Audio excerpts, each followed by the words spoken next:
ಎತ್ತಿನಹೊಳೆ ಯೋಜನೆಯಿಂದ ಕೊರಟಗೆರೆ ಕ್ಷೇತ್ರಕ್ಕೆ ನೀರನ್ನು ಒದಗಿಸುವ ಕೆಲಸಕ್ಕೆ ನಾವು 19ನೇ ತಾರೀಕು ಚಾಲನೆ ನೀಡಲಿದ್ದೇವೆ. ಗೃಹ ಸಚಿವ ಡಾಕ್ಟರ್ ಜಿ ಪರಮೇಶ್ವರ್ ತಾಲೂಕಿನ ಎಲ್ಲ ಜನರ ಅಭಿಪ್ರಾಯ ಅನಿಸಿಕೆಯನ್ನು ಪಡೆದಿದ್ದೇವೆ ಎಂದು ಡಾಕ್ಟರ್ ಜಿ ಪರಮೇಶ್ವರ್ ಹೇಳಿದರು. ತಾಲೂಕಿನ ಗೊರವನಹಳ್ಳಿ ಗ್ರಾಮದಲ್ಲಿ ಆಯೋಜಿಸಿದ್ದ ಎತ್ತಿನಹೊಳೆ ಯೋಜನೆಯ ಕೆರೆ ತುಂಬಿಸುವ ಯೋಜನೆಯ ಗುದ್ದಲಿ ಪೂಜೆ ಪೂರ್ವಭಾವಿ ಸಭೆಯಲ್ಲಿ ತಿಳಿಸಿದರು. 1,28,00,000 ಹೆಕ್ಟೇರ್ ಪ್ರದೇಶವನ್ನು ನಾವು ಉಳುಮೆ ಮಾಡುತ್ತಿದ್ದೇವೆ. 42.32 ಲಕ್ಷ ಹೆಕ್ಟೇರ್ ಜಮೀನು ನೀರಾವರಿ ಪ್ರದೇಶವಾಗಿದೆ. ನಾವು ಮೊದಲ ಬಾರಿಗೆ ಮಧುಗಿರಿಯಲ್ಲಿ ಶಾಸಕನಾದಾಗ ಹೇಮಾವತಿ ನೀರನ್ನು ತುಮಕೂರು ಜಿಲ್ಲೆಗೆ ತರುವಲ್ಲಿ ಕೆಲಸ ಮಾಡಿದ್ವಿ. 2012ರಲ್ಲಿ ಸಿದ್ದರಾಮಯ್ಯ ಮತ್ತು ನಾನು ನಮ್ಮ ಕಾಂಗ್ರೆಸ್ ಪಕ್ಷದವರೆಲ್ಲರೂ ಸೇರಿ ಹೊಸಪೇಟೆಯಿಂದ ಕೂಡಲಸಂಗಮದವರೆಗೂ ಪಾದಯಾತ್ರೆ ಮಾಡಿದ್ದೆವು. ನಾವು ಅಲ್ಲಿ ತೆಂಗಿನಕಾಯಿ ಹಿಡಿದು ಒಂದು ಪ್ರಮಾಣ ಮಾಡಿದ್ದೆವು. ನಮ್ಮ ಸರ್ಕಾರಕ್ಕೆ ಆಡಳಿತಕ್ಕೆ ಬಂದರೆ 10,000 ಕೋಟಿ ನೀರಾವರಿ ಯೋಜನೆಗೆ ಖರ್ಚು ಮಾಡುತ್ತೇವೆ ಎಂದು ಪ್ರಮಾಣ ಮಾಡಿದ್ವಿ. ಸಕಲೇಶಪುರದಲ್ಲಿನ ಎತ್ತಿನಹೊಳೆ ನೀರು ತರಬೇಕೆಂದು ತೀರ್ಮಾನ ತೆಗೆದುಕೊಂಡೆವು. ಅಲ್ಲಿ ಈ ಯೋಜನೆಗೆ 13,500 ಕೋಟಿ ಖರ್ಚು ಆಗಿ ಈಗ 23,000 ಕೋಟಿ ಹಣ ಖರ್ಚು ಆಗಿದೆ. ಮುಂದಿನ ವರ್ಷ ಜೂನ್ ತಿಂಗಳಿನಲ್ಲಿ ನಮ್ಮ ತುಮಕೂರಿಗೆ ನೀರು ತಲುಪಲಿದೆ. ತುಮಕೂರು ಜಿಲ್ಲೆಯ ಚಿಕ್ಕನಾಯಕನಹಳ್ಳಿ, ತಿಪಟೂರು, ಕೊರಟಗೆರೆ ಹಾಗೂ ಮಧುಗಿರಿ ತಾಲೂಕುಗಳ ಕೆರೆಗಳಿಗೆ ನೀರು ತುಂಬಿಸುವ ಕೆಲಸ ಮಾಡುತ್ತಿದ್ದೇವೆ. ಈ ನೀರಿನಿಂದ ನಮ್ಮ ರೈತರಿಗೆ ಅನುಕೂಲ ಆಗಲಿದೆ. ನಮ್ಮ ಸರ್ಕಾರ ಎತ್ತಿನಹೊಳೆ ಯೋಜನೆ ಸಂಪೂರ್ಣವಾಗಿ ಕಾರ್ಯಗತ ಮಾಡೇ ಮಾಡ್ತೀವಿ. ಇನ್ನು ಇದೇ ತಿಂಗಳ 17ನೇ ದಿನಾಂಕದಂದು ತಾಲೂಕಿನ ಎಲ್ಲಾ ಕೆರೆಗಳಿಗೆ ನೀರು ತುಂಬಿಸುವ ಸಲುವಾಗಿ ಗುದ್ದಲಿ ಪೂಜೆ ಕಾರ್ಯಕ್ರಮ ಏರ್ಪಡಿಸಿದ್ದು, ಕಾರ್ಯಕ್ರಮಕ್ಕೆ ಸರ್ಕಾರದ ಸಚಿವರು, ಶಾಸಕರು ಆಗಮಿಸುತ್ತಿದ್ದರೆ ಹೆಚ್ಚಿನ ಸಂಖ್ಯೆಯಲ್ಲಿ ರೈತರು ಬರಬೇಕೆಂದು ತಿಳಿಸಿದರು. ವರದಿ ಸತೀಶ್ ಎಸ್, ಕೊರಟಗೆರೆ.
ಹಿಂದೆ ತಗೊಳಪ್ಪ ನೀನು ಅದಕ್ಕೆ ಬನ್ನಿ.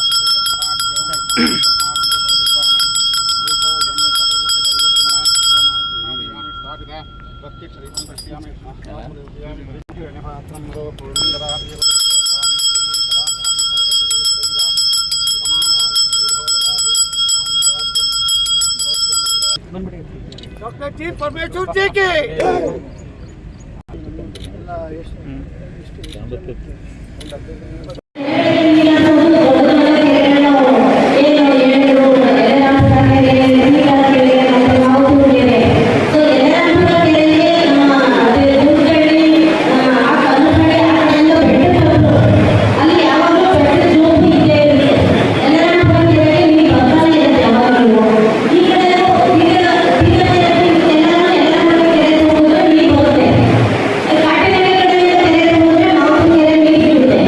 ಆದರೆ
ಸಿದ್ದು ಆಡಳಿತ ಬೆಳೆದ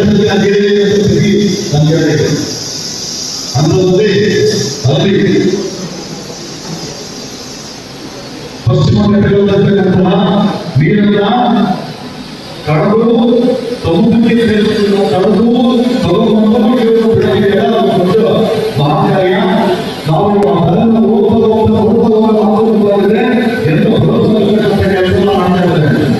ಈಗ ಏನು ಧರ್ಮದಲ್ಲಿ ಮಾತ್ರ ಬಗೆಹರಿಸಿ ಅವರ ಅಪ್ಪ ಅಮ್ಮ ಎಲ್ಲ ಸೇರಿಕೊಂಡು ಹಂಗೆ ನಾವೆಲ್ಲ ಆ ವ್ಯಕ್ತಿಗಳಲ್ಲಿ ಏನನ್ನು ಪಡೆದು ಪುನೀತರಾಗಿ ಈ ಜನತೆ ನಿರ್ಮಾಣ ಆಗ್ತಾ ಇದೆ. ಬಹಳ ಕಷ್ಟದಾಯಕವಾಗಿರ್ತಕ್ಕಂಥ ವಿಷಯ. ಏನು ಪರಮೇಶ್ವರದಲ್ಲಿ ಎಲ್ಲ ಹಂಗೆ ನೋಡುವ ಹಾಗೆ ಕುಡಿಯುವ ನೀರನ್ನು ಸಂಗ್ರಹಿಸುವ ಬೆಳೆ ಬೆಳೆಯುವ ಅದ್ಭುತವಾಗಿರ್ತಕ್ಕಂಥ ಕಾರ್ಯ ನಡೀತಾ ಇದೆ. ನಾವೆಲ್ಲ ಅದನ್ನು ಸ್ವಾಗತಿಸಿ ಅದಕ್ಕೆ ಚೆನ್ನಾಗಿ ಕೆಲಸಕೊಡಬೇಕು ನೀರನ್ನ. ಯಾಕಂದ್ರೆ ಸಾವಿರಾರು ನಮ್ಮ ನಾಯಕರಿಗೆ ಕೃತಜ್ಞತೆಯಿಂದ ಹೇಳ್ತಾ ಈ ಮೂಲಕ ಆ ನೀರನ್ನ ಸ್ವಾಗತಿಸುವುದು.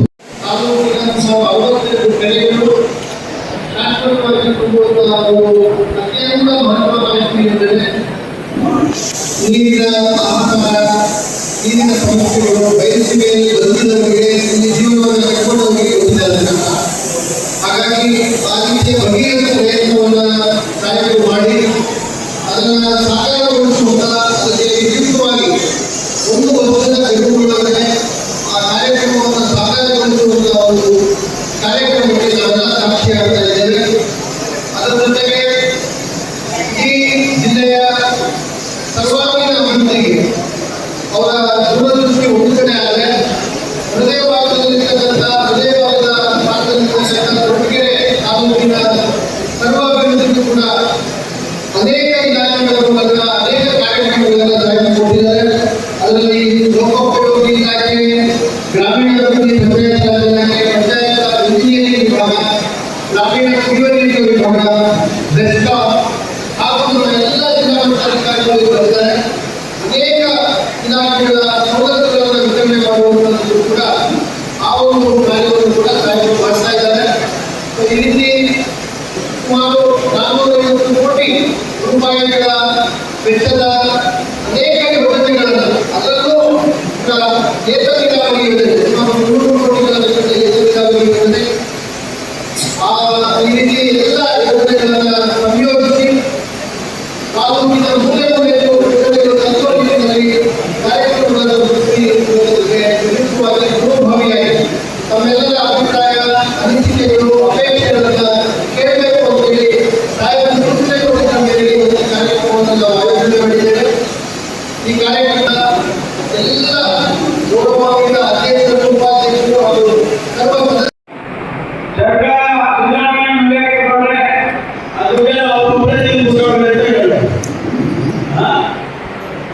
ನಿಮಗೆ ಆಶ್ಚರ್ಯ ಆಗ್ಬೋದು. ಈ ವರ್ಷದ ಬಜೆಟ್ 4,09,000 ಕೋಟಿ, 4,09,000 ಕೋಟಿ. ಹೋದ ವರ್ಷ 3,71,000 ಕೋಟಿ. ಜಾಸ್ತಿ ಆಗಲಿಲ್ಲ, ದುಬಾರಿ ಆಗಲಿಲ್ಲ. ಆದ್ರಿಂದ ಈ ಹಣ ಈ ಹಣ ಸರ್ಕಾರದಿಂದ ಬರಲ್ಲ. ಒಂದೊಂದು ತಿಂಗಳ ಡಿಲೇ ಆಗ್ಬೋದು, ಒಂದು ತಿಂಗಳ ಡಿಲೇ ಆಗ್ಬೋದು, 2 ತಿಂಗಳ ಡಿಲೇ ಆಗ್ಬೋದು. ಆದ್ರೆ ಈ ಹಣ ಬರುತ್ತಲ್ಲ, ಕೆಲಸ ಪ್ರಾರಂಭ ಮಾಡಿದ ಮೇಲೆ ಹಣ ಬರಲೇಬೇಕು. ಅದರಿಂದ ಎತ್ತಿನ ಯೋಜನೆ ನಮ್ಮ ಸರ್ಕಾರ ಏನು ನಾವು ನಮ್ಮ ಅವಧಿ ಮುಗಿಯೋದ್ರೊಳಗಾಗಿ ಎತ್ತಿನ ಒಳ್ಳೆಯ ಯೋಜನೆಯನ್ನ ಸಂಪೂರ್ಣವಾಗಿ ನಾವು ಕಾರ್ಯಗತ ಮಾಡ್ತೀವಿ. ಸಂಪೂರ್ಣ ಅಂದ್ರೇನು? ಕೋಲಾರದಲ್ಲೇ, ಚಿಕ್ಕಬಳ್ಳಾಪುರದಲ್ಲೇ ಆ ಯೋಜನೆ ಪೂರ್ತಿ ಆಗಿದೆ. ಅನೇಕ 20,000 ಕೋಟಿ ಆಗಿದೆ, ಸ್ವಲ್ಪ ಜಾಸ್ತಿನೂ ಆಗ್ಬೋದು ಮುಂದೆ. ಅಷ್ಟಾದರೂ ಆ ಎತ್ತಿನ ಯೋಜನೆಯನ್ನ ಪೂರ್ತಿ ಕಾರ್ಯಗತ ಮಾಡ್ತೀವಿ. ಇದು ನಮ್ಮ ಬದ್ಧತೆ, ನಮ್ಮ ಕಮಿಟ್ಮೆಂಟ್. ಆದ್ದರಿಂದ ಈ ವಿಷಯಗಳನ್ನೆಲ್ಲ ಇವತ್ತು ನಮ್ಮ ಈ ಪೂರ್ವಭಾವಿ ಸಭೆಯಲ್ಲಿ ನಿಮ್ಮ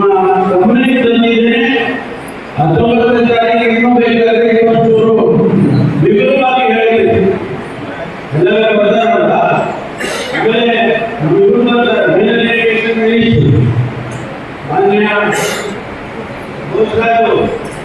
ಅವರು ಬರ್ತಾರೆ. ಎಲ್ಲ ನಮ್ಮ ಹಿರಿಯ ಅಧಿಕಾರಿಗಳು, ಶಾಸಕರು, ರಾಜಕಾರಣಿಗಳು ಅವರೆಲ್ಲ ಬರ್ತಾರೆ.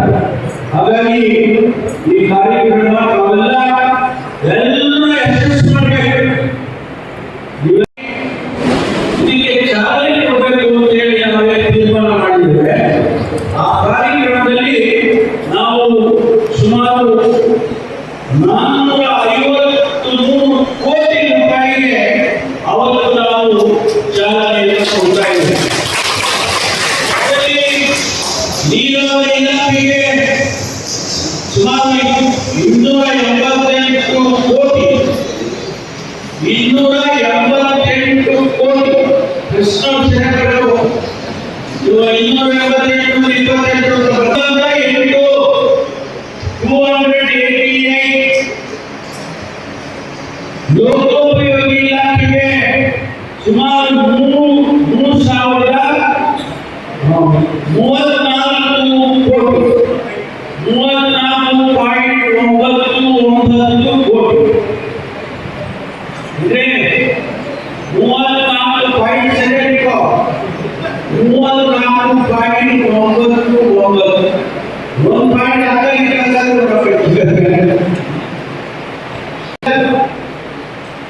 ಅಂದ್ರೆ ನರೇಗಾ ಜೊತೆ ಅವೆಲ್ಲ ಕೆಲಸಗಳು 46 ಕೋಟಿ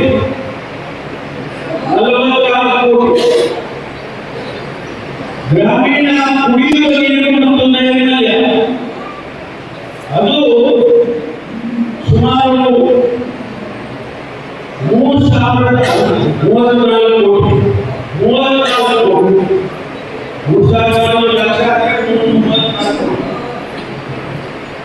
ಆಮೇಲೆ ಪಂಚಾಯತ್ ಇಲಾಖೆದು ಅದು 20 ಕೋಟಿ ಗ್ರಾಮೀಣ ರಸ್ತೆಗಳು. ಆಮೇಲೆ ಬೆಸ್ಕಾಂನಿಂದ ಸುಮಾರು 19 ಕೋಟಿ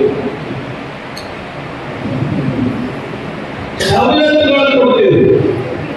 ಸವಲತ್ತುಗಳು ಕೊಡೋದು ಅಂದ್ರೆ ನಾವು ಬೇರೆ ಬೇರೆ ಅಗ್ರಿಕಲ್ಚರ್ ಸಂಬಂಧಪಟ್ಟದ್ದು, ಆರೋಗ್ಯಕ್ಕೆ ಸಂಬಂಧಪಟ್ಟದ್ದು, ಕೃಷಿಗೆ ಸಂಬಂಧಪಟ್ಟಿದ್ದು ಅದೆಲ್ಲ ಕೊಡ್ತೀವಿ. ಸಲಕರಣೆಗಳನ್ನು ಕೊಡ್ತೀವಿ. ಅದು ಒಂದು 5.87 ಕೋಟಿ. ಒಟ್ಟಾರೆ 443.29 ಕೋಟಿ. ಇಷ್ಟೊಂದು 344 ಕೆರೆಗಳು ನಮಗೆ ತುಂಬಲು ಈ ಭಾಗದಲ್ಲಿ ಕೇಳಿದೆ. ಅಂದ್ರೆ ನಮಗೆಲ್ಲ ಎಲ್ಲವೂ ಕಡೆ ನಮ್ಮ ರೈತರಿಗೆ ಈ ನೀರು ಬಂದ್ರೆ ನಮಗೆ ಬಹಳ ಅನುಕೂಲ ಆಗುತ್ತೆ. ನಮ್ಮ ಆರ್ಥಿಕ ಶಕ್ತಿ ಹೆಚ್ಚಾಗುತ್ತೆ. ಇನ್ನು ಹೆಚ್ಚು ಬೆಳೆ ಬೆಳೆಯಬಹುದು ಅಂತಕ್ಕಂಥದ್ದು ಇದೆ ಅಂತಕ್ಕಂಥ ಮಾತನ್ನ ಈ ಸಂದರ್ಭದಲ್ಲಿ ಹೇಳ್ತೇವೆ. ಇವತ್ತು ನಮಗೆ ಹೋರಾಟ ಹೋದರೆ ಅವ್ರು ಕೇಳ್ತಾ ಇದ್ರು, ನಮಗೆ ವಿಷಯ ಇಲ್ಲ ಇದರಲ್ಲಿ. ನಮಗೆ ಹೋರಾಟವರು ಈ ಡಿಜಿಟಲ್ ಸೇರಿಲ್ಲ. ಅವ್ರದೇ ಯೋಜನೆ ಇದೆ. ಬೆಳಗಾವಿ ಟು ಗೋವಾ ಅದೊಂದು ಪ್ರಾಜೆಕ್ಟ್ ಇದೆ. ಅದರಲ್ಲಿ ಅವರಿಗೆ 36 ಕೆರೆಗಳು ಅದರಲ್ಲಿ ಗೋವಾ ಅವರಲ್ಲಿ ಮಾಡ್ತಾರೆ. ಅದರಿಂದ ನಮಗೆ ಹೆಚ್ಚು ಅನುಕೂಲ ಅವರಿಗೆ ಕ್ಷೇತ್ರಕ್ಕೆ ಆಗುತ್ತೆ ಅಂತ ಹೇಳಿ ನನ್ನ ಅನಿಸಿಕೆ.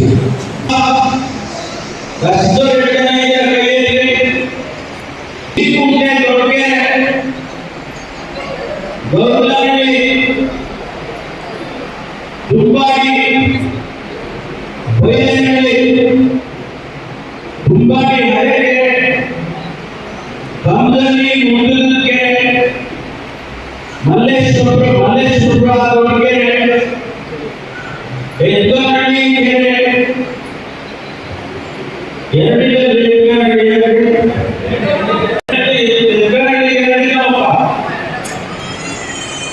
ಆಮೇಲೆ ಒಳಗಡೆ ಹೋಗಿ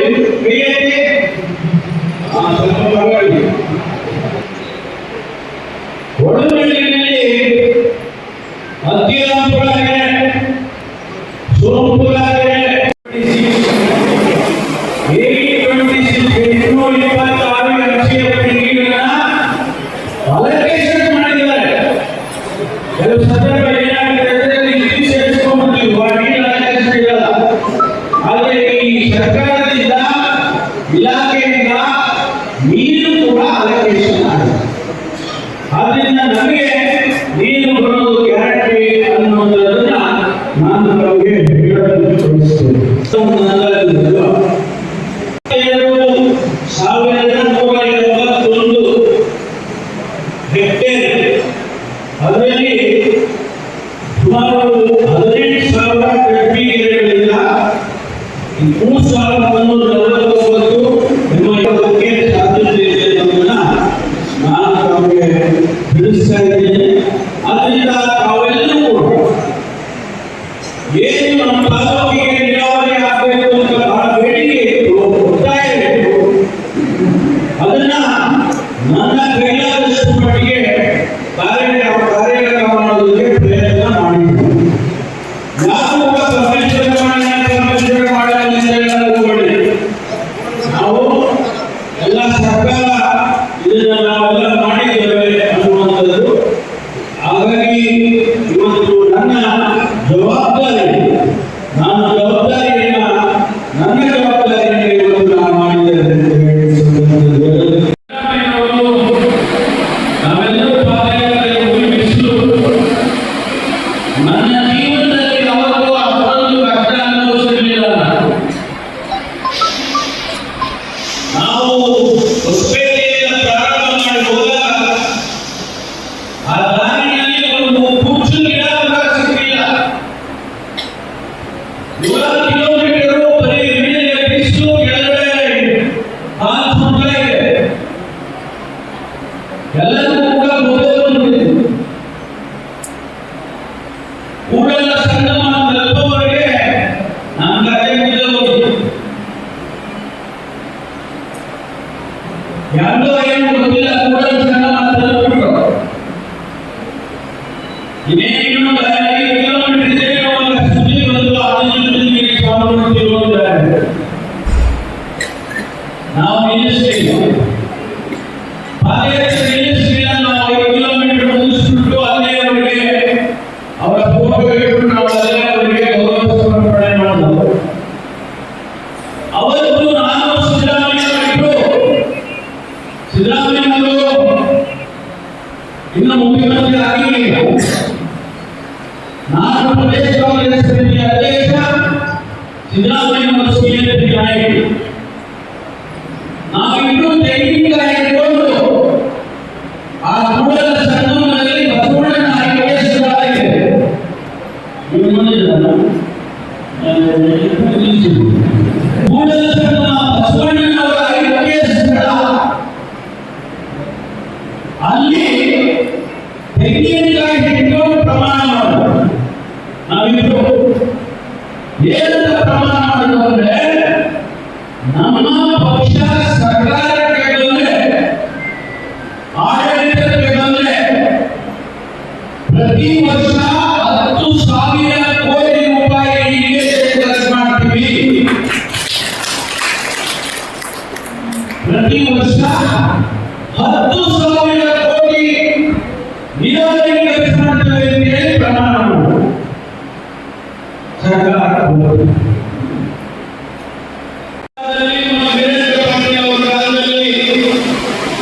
ಹೇಮಾವತಿಯನ್ನ ಅರಗಿ ಡ್ಯಾಮ್ ಅನ್ನು ಕಟ್ಟಿದಾಗ ಯಾರು ಕೂಡ ಮುಖ್ಯ ಮಾಡಿರಲಿಲ್ಲ. ಈ ಭಾಗಕ್ಕೆ ಬರುತ್ತೆ ಇಲ್ಲ. ನನಗೆ ಇನ್ನೂ ಸೆಕೆಂಡ್ ಜ್ಞಾಪಕ ಇದೆ. ನಾನು ಮೊದಲನೇ ಸಾರಿ ಮಧುಗಿರಿ ಕ್ಷೇತ್ರದಲ್ಲಿ ಶಾಸಕರಾದಾಗ ಆಗ ಹೇಮಾವತಿಯಿಂದ ತುಮಕೂರಿಗೆ ನೀರು ತರಬೇಕು ಅಂತ ಒಂದು ಯೋಜನೆಯನ್ನು ಪ್ರಾರಂಭ ಮಾಡಲು ಹೊರಟು. ಆಗ ಟಿಕೆಟ್ ಪಡೆಯಾಗಿದೆ.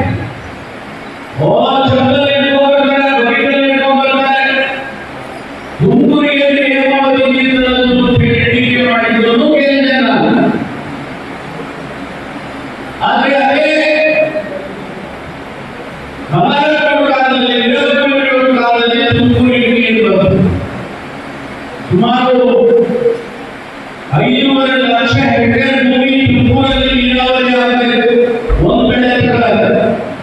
ಇನ್ನೂ ಆಗಿಲ್ಲ.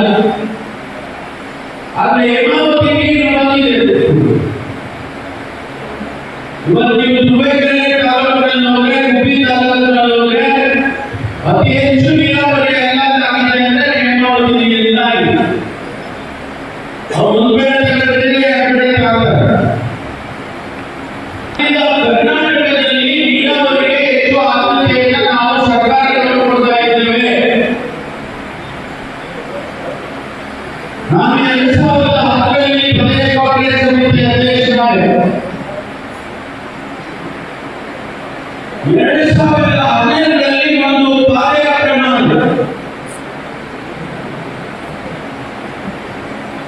ಹೊಸಪೇಟೆಯಿಂದ ಕೂಡಲ ಸಂಗಮದವರೆಗೆ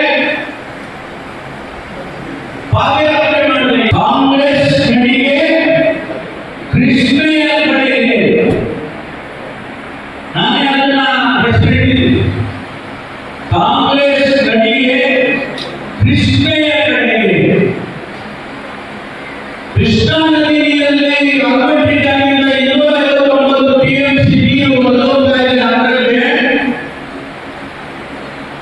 ಅದನ್ನ ಹಿಡಿದು ನಾವು ನಮ್ಮ ಭಾಗಕ್ಕೆ ಕೊಡಬೇಕು ಅಂತ ಹೇಳಿ ನಾವು ಒಂದು ಪಾದಯಾತ್ರೆ ಮಾಡಲು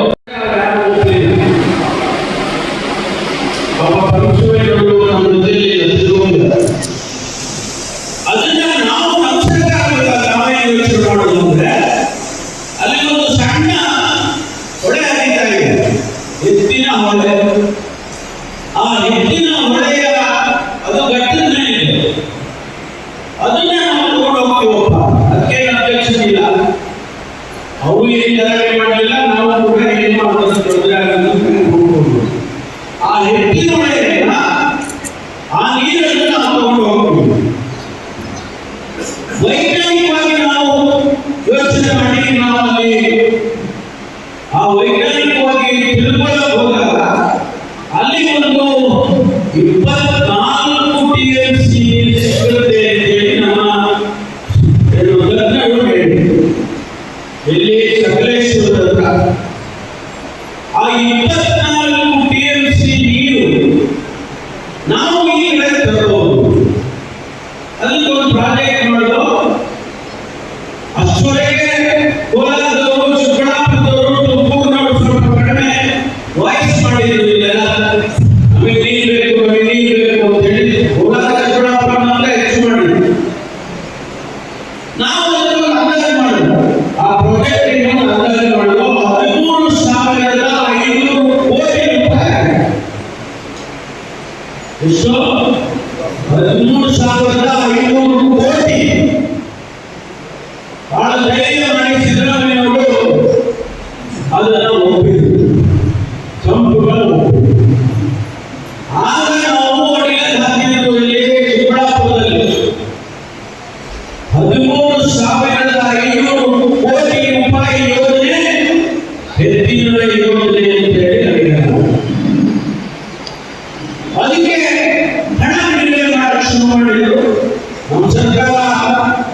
ಆ 5 ವರ್ಷ ಮುಗಿಯೋದ್ರಲ್ಲಿ ಸುಮಾರು 6,500 ಕೋಟಿ ರೂಪಾಯಿ ಕೊಟ್ಟಿದ್ರು. ಆ ಪ್ರಾಜೆಕ್ಟ್ ನಡೀತಾ ಇದೆ.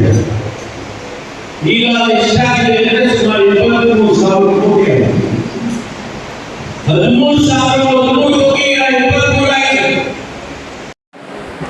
5 ವರ್ಷಕ್ಕೆ 50,000 ಕೋಟಿ ಖರ್ಚು ಮಾಡಬೇಕಲ್ಲ. ಅಂದ್ರೆ ಲೆಕ್ಕ ಕರೆಕ್ಟ್ ಇದೆಯಾ? 50,000 5 ವರ್ಷ ಖರ್ಚು ಮಾಡಬೇಕು, ಕರೆಕ್ಟೇ? ನಾವು 58,000 ಖರ್ಚು ಮಾಡಬೇಕು, ಇನ್ನೂ ಜಾಸ್ತಿ ಮಾಡಬೇಕು. ಅದರ ಪ್ರಯುಕ್ತ ಇವತ್ತು ಆ ಭಾಗದಲ್ಲಿ ಇನ್ನೂ 8 ಲಕ್ಷ ಎಕರೆ ಭೂಮಿ ನೀರಾವರಿ ಆಗಿದೆ. ಬಿಜಾಪುರದಲ್ಲಾಗಿದೆ. ಆ ಆಲಮಟ್ಟಿಯ ಸುತ್ತಮುತ್ತ ನಾವೇನು ನೀರಾವರಿ ಮಾಡಬೇಕಾಗಿತ್ತು ಅವೆಲ್ಲ ಕೂಡ ಈ ಭಾಗದಲ್ಲಿ ಕಾವೇರಿ ಬೇಸಿನಲ್ಲಿ ಕೂಡ ನಾವೇನು ಸಂಖ್ಯೆನ ಮಾಡಬೇಕಾಗಿತ್ತು, ನೀರಾವರಿ ಮುಂದುವರಿಸಬೇಕಾಗಿತ್ತು, ಅದನ್ನ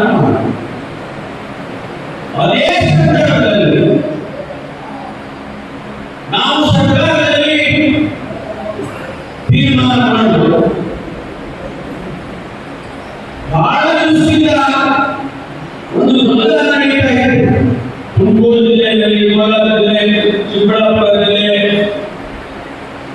ಹಸಿಕೆರೆ ಭಾಗ ಅಲ್ಲಿ ಗೊಂದಲ ಏನು ಅಂತ ಹೇಳಿದ್ರೆ ನೇತ್ರಾವತಿ ನದಿ ಹರಿತಾ ಇದೆ. ನೇತ್ರಾವತಿ ನದಿ ಎಲ್ಲರಿದ್ದಪ್ಪ ಅಂದ್ರೆ ಸಕಲೇಶ್ವರದಿಂದ ಕೆಳಕ್ಕೆ ಹೋಗುತ್ತೆ. ಆ ಘಟ್ಟದಿಂದ ಕೆಳಗಡೆ ಹೋಗುತ್ತೆ. ಅದಕ್ಕೆ ನೇತ್ರಾವತಿ ನದಿ ನೀರು ಅಂತಾರೆ. ಆ ನೇತ್ರಾವತಿ ಮಂಗಳೂರು ಹತ್ರ ಹೋಗಕ್ಕೆ ಘಟ್ಟದಿಂದ ಕೆಳಗಡೆ ಇಳಿದ್ರೆ ಬಹಳ ದೊಡ್ಡ ಪ್ರಮಾಣದಲ್ಲಿ ನದಿ ಹೋಗ್ತಾ ಇರುತ್ತೆ. ನೋಡಿದ್ರೆ ಧರ್ಮಸ್ಥಳದಿಂದ ಮಂಗಳೂರು ಹೋಗ್ತದೆ. ಧರ್ಮಸ್ಥಳಕ್ಕೆ ಹೋಗಿರೋ ನೋಡಿದ್ರು. ಆ ನೇತ್ರಾವತಿಯ ನದಿಯ ನೀರನ್ನ ನಮ್ಮ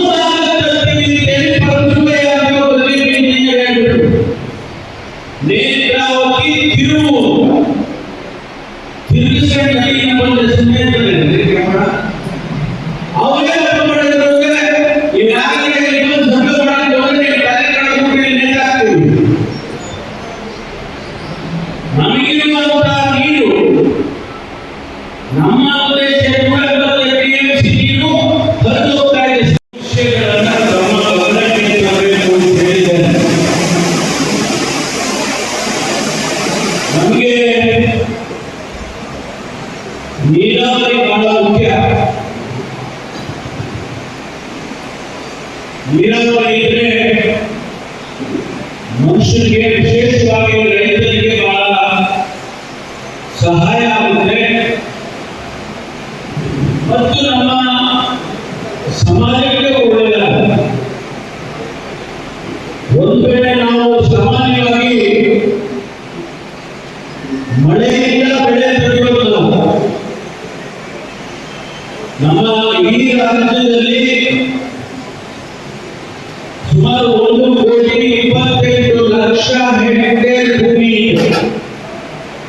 ಅಂದ್ರೆ ಉಳುಮೆ ಮಾಡುವ ರೈತ ಉಳುಮೆ ಮಾಡಿ ಬೆಳೆ ತೆಗೆಯುವಂತಹ ಭೂಮಿ 1,28,00,000 ಹೆಕ್ಟೇರ್ ಇದೆ.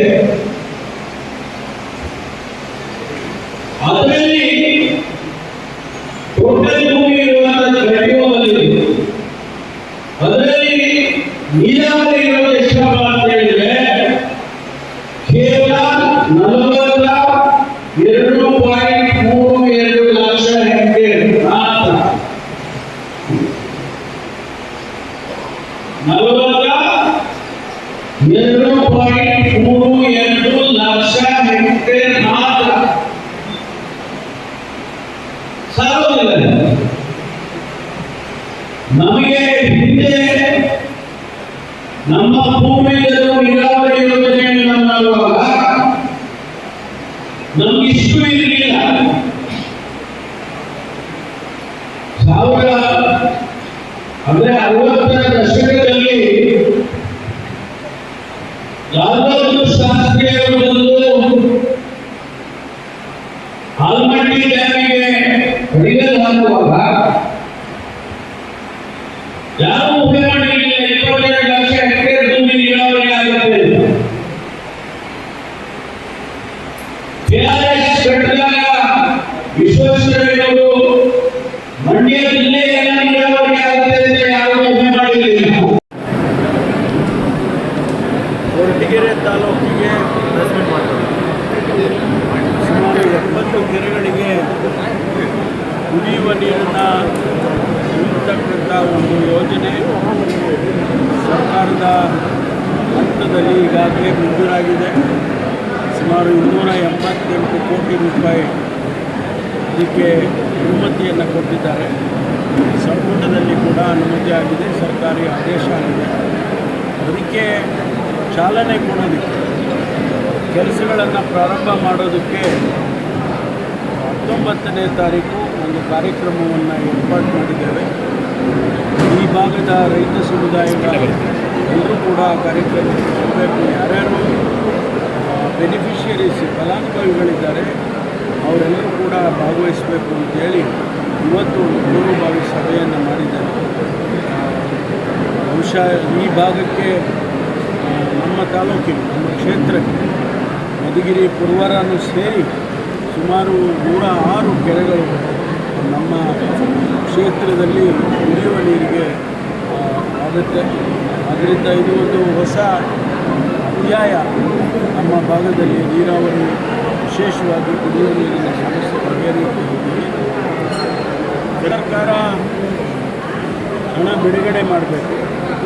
ನಾನು ಈಗಾಗಲೇ ನಮ್ಮ ಸಚಿವರು ಸೋಮಣ್ಣವರು, ಅವರು ನಮ್ಮ MP ಇದ್ದಾರೆ, ಅವ್ರದ್ದೇ ಕ್ಷೇತ್ರ ಅಲ್ಲ, ಅವ್ರಿಗೂ ಕೂಡ ನಾನು ವಿನಂತಿ ಮಾಡಿದ್ದೇನೆ, ಆದಷ್ಟು ಬೇಗ ಮುಗಿಸ್ಕೊಡಿ ಅಂತೇಳಿ. ಅವ್ರದ್ದೇ ಖಾತೆನೂ ಕೂಡ ಇದೆ, ಅವರು ಸ್ಟೇಟ್ ಮಿನಿಸ್ಟರ್ ಫಾರ್ ರೈಲ್ವೇಸ್, ಹಾಗಾಗಿ ಅವರು ಕೂಡ ಪ್ರಯತ್ನ ಮಾಡ್ತಿದ್ದಾರೆ. ಬೇಗ ಹಣ ಬಿಡುಗಡೆ ಮಾಡಿಸಿ ಕೆಲಸ ಮುಗಿಸ್ಬೇಕು. ಅದನ್ನು ತ್ವರಿತ ಗತಿಯಲ್ಲಿ ಮುಗಿಸೋದಕ್ಕೆ ಎಲ್ಲ ಪ್ರಯತ್ನನೂ ಮಾಡ್ತೀವಿ. ಸರ್, ಇರೋದೇ ಒಂದು ಬೈರ್ಗೊಂಡನಹಳ್ಳಿಯಲ್ಲಿ ಬಫರ್ ಡ್ಯಾಮ್ ಮಾಡಬೇಕು ಅಂತ ಒರಿಜಿನಲ್ ಪ್ಲ್ಯಾನ್ನಲ್ಲಿ ಇದ್ದದ್ದು. ಈಗ ಅದು ಬದಲಾವಣೆ ಆಗಿದೆ. ಹಿಂದಿನ ಸರ್ಕಾರದವರು ಅದನ್ನು ಬದಲಾವಣೆ ಮಾಡಿ ಬಫರ್ ಡ್ಯಾಮ್ ಇಲ್ಲಿ ಕಟ್ಟೋದು ಬೇಡ, ಮುಂದೆ ದೊಡ್ಡಬಳ್ಳಾಪುರದಲ್ಲಿ ಕ್ಷೇತ್ರದಲ್ಲಿ ಮುಂದೆ ಹೋಗುವಾಗ 2 ಕಡೆ ಮಾಡೋಣ ಅಂತ ತೀರ್ಮಾನ ಮಾಡಿದ್ದಾರೆ. ಅದನ್ನು ಪುನರ್ ಪರಿಶೀಲನೆ ಮಾಡಬೇಕು ಅಂತ ಕೆಲವರು ಕೇಳಿದ್ದಾರೆ. ಕೆಲವರು ನಮ್ಮಲ್ಲೇ ರೈತರುಗಳು ಬೇಡ ಅಂತಿದ್ದಾರೆ. ನಾವು ಅದನ್ನು ಈಗ ಸದ್ಯದ ಪರಿಸ್ಥಿತಿಯಲ್ಲಿ ನಾವೇನು ತೀರ್ಮಾನ ಮಾಡಿಲ್ಲ. ಅಂದರೆ ಹಳೆಯ ತೀರ್ಮಾನ ಏನಾಗಿತ್ತು, ದೊಡ್ಡಬಳ್ಳಾಪುರ ಕ್ಷೇತ್ರದಲ್ಲಿ 2 ಕಡೆ ಮಾಡಬೇಕು ಅಂತ, ಅದು ಉಳ್ಕೊಂಡಿದೆ.